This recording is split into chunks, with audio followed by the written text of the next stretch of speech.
Je suis né le 20 août 1960. Un trait de plume, une frontière, un drapeau. On m'a appelé Sénégal et on a dit que j'étais un. Je l'ai cru pendant un moment. Cette semaine, j'ai regardé mes enfants rentrer chez eux, dans les terres, dans les langues, dans les appartenances qui précèdent la République et qui lui survivront peut-être. Et j'ai compris que l'unité nationale n'est pas un État. C'est un effort qu'on renouvelle ou qu'on abandonne sans le dire. Diomaye est allé à Mbour, le stade Caroline Faye, le pays sérère, la terre des ancêtres du président. Officiellement un meeting de bilan, réellement un fils qui rentre chez les siens pour exister politiquement sans son premier ministre, pour prouver qu'il a une base propre, une légitimité qui ne lui est pas été prêtée. Il ne s'est même pas déplacé. Il a envoyé une vidéo, mais ses proches ont parcouru des kilomètres. Le président Bassirou Diomaye Faye est notre parent, donc s'il appelle, on ne peut que répondre présent pour lui témoigner notre soutien. Farba Ngom est sorti de prison après 14 mois. Pour une renaissance, il a choisi la caravane. Linguère, Ranérou, Ourossogui, Nabadji, Tchilogne et puis Agnam. Il a traversé le Fouta comme on traverse un territoire qu'on possède. Les foules, les larmes, les cris, un homme sorti de cellule acclamé comme un libérateur. Sa première déclaration, sa loyauté à Macky Sall. Le Fouta remercier le Fouta. Modou Kra est sorti de ses méditations pour réclamer sur TFM l'indépendance de Touba.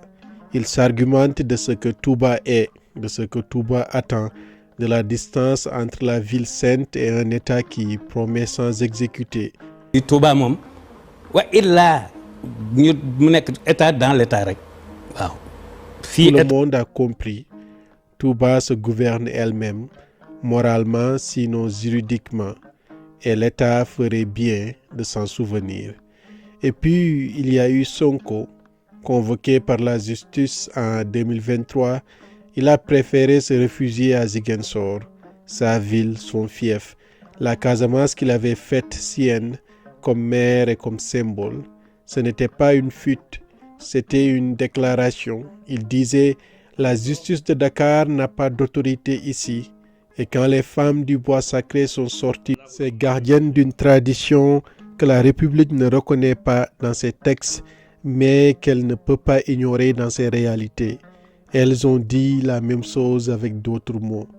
En Casamance, il existe une légitimité plus ancienne que les urnes, plus profonde que les tribunaux. Et Sonko, en s'y réfugiant, avait choisi de s'en revendiquer. 4 hommes, 4 territoires, 4 légitimités qui ne se parlent pas entre elles. Ce n'est pas nouveau. Le Sénégal a toujours fonctionné ainsi, une république unitaire dont le ciment réel est une mosaïque de pactes tacites, avec les confréries, avec les sériféries, avec les élites régionales. On ne gouverne pas depuis Dakar en ignorant Touba, le Fouta, la Casamance, le Sine Saloum. On gouverne en négociant, en permanence, en silence, souvent en espèces. Ce qui a changé, c'est la fracture au centre. Quand le pouvoir central est uni, les territoires négocient avec lui. Quand il se fissure, quand un président et son premier ministre organisent chacun leur propre légitimité, chacun vers les siens, les territoires ne négocient plus. Ils observent, ils attendent, et certains profitent pour rappeler leur poids, pendant que personne à Dakar n'est en position de répondre au nom de tous. C'est là que le danger se précise, pas la cession. Le Sénégal n'est pas à ce point. Quelque chose de plus lent, de plus difficile à nommer, la privatisation progressive de l'autorité de l'État. Chaque fois qu'un guide religieux parle de sa ville comme un espace que l'État ne peut pas toucher, il trace une frontière intérieure que la carte officielle ne montre pas. Chaque fois qu'un leader politique choisit le territoire contre le tribunal, Il pose l'appartenance au-dessus de la loi. Ces frontières intérieures, invisibles, non déclarées, mais réelles et croissantes, sont le vrai risque pour mon unité.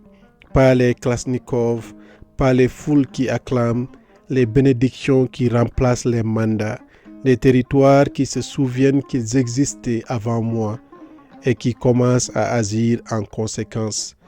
Un pays ne se fragmente pas dans le bruit, il se fragmente dans le silence des institutions qui regardent ailleurs, dans les compromis répétés qui deviennent des droits acquis, dans les gestes qui semblent anodins jusqu'au jour où ils ne le sont plus. Je suis né le 20 août 1960, un trait de plume, une frontière, un drapeau. 66 ans plus tard, je regarde mes enfants rentrer chez eux et je me demande si chez eux et chez moi, c'est encore la même adresse. Si personne ne pose la question à voix haute, c'est peut-être parce que tout le monde connaît déjà la réponse.